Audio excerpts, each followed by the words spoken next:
Hello to all of my faithful skunk trapping enthusiasts. I thought I would make a video and show you just how we're catching these skunks. First of all, you need a trap, just like this one, a live trap. You need a little cup to put the skunk bait in. Then you need the skunk bait.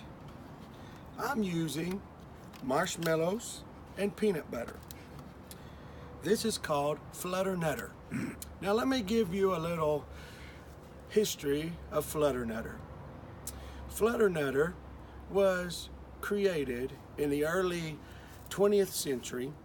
The first recorded time of the flutternutter recipe being spoken of was in World War I, when the soldiers made flutternutter sandwiches, which was made with marshmallow cream and peanut butter and bread, of course. They made the marshmallow cream.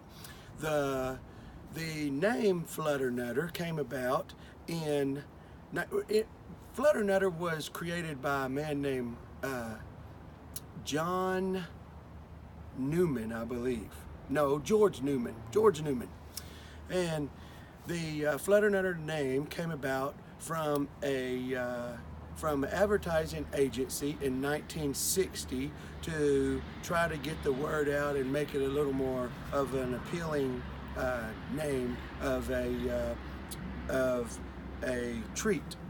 And so anyway, over the years it has been learned that flutternutter is very good for catching skunks, because skunks like cat food. So people started off using cat food. Well, it drew every cat in the neighborhood, and so they tested things and they found out that skunks really liked flutternutter. And so that's what we're going to use today. We're going to use the flutternutter recipe for our skunk. So first of all, we will get our trap ready. We will open it up, set the trap.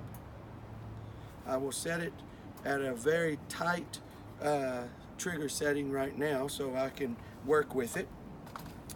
Then I will take the cup for the treat, the skunk treat. I will take the marshmallows and I will take the peanut butter and put it on the marshmallow like so. Skunks have a very keen sense of smell, and so if you know what peanut butter smells like, then you know it has a very strong aroma. I put it in the cup and I take it and I stick it in the trap. Now, we have the trap ready. Now we have to walk down a little ways to go and set the trap. So as we go, we will talk just a little bit about the skunks. If you've been following, we have caught 4 skunks so far, and there are possibly 1 to 3 more skunks in the neighborhood. So we're going to continue to to set the traps until we have no more skunks. I have a trap set already in the alleyway, and then there may be 1 other trap set in the area where we are going. We're going to go set this trap as well, and hopefully we can catch more than 1 skunk. But anyway, as we go, we will talk a little bit about skunks. So I have my daughter Reagan with me today, and she's a banker. And so Reagan, being a banker, I want to ask you today, how much money does Mr. Skunk have in the bank? Well, 1 cent, of course. And then I want to ask you, how many skunks does it take to make a big skunk? How many skunks? A pew. Then, what did the judge say when the skunk entered the courtroom? What did he say? Odor in the court. Oh my God. Then, what do you get when you cross a robot and a skunk? What do you get? R2PU. Oh my God. as we go, we are going to set the trap. How you doing, Rick? Doing all right? Going to set another trap. We're going to set another trap. And so as we go, we have the trap ready for the skunk with the food. And we'll continue to go. We're going to go over here in this open area tonight. One more skunk joke. What did the religious skunk say? What? Let us spray.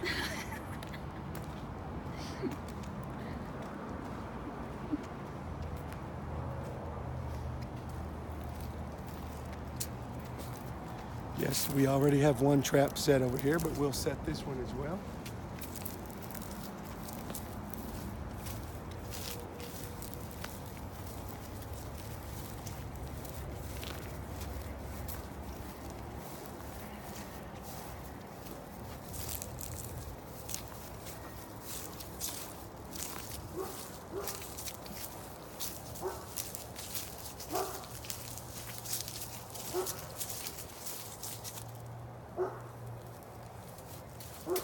So we set the trap in an area to where we make sure it's not going to tip over. Remember, I had the trap set at a very tight setting, so now I will push the trigger setting down to a very light setting so that when the little stinker goes in and steps on the trigger, the door will close and we will have another skunk. And so that is how you folks catch skunks. This is John Shepherd, the Skunk Whisperer, saying good night, and I will let you know tomorrow if we catch one or not. Stay tuned.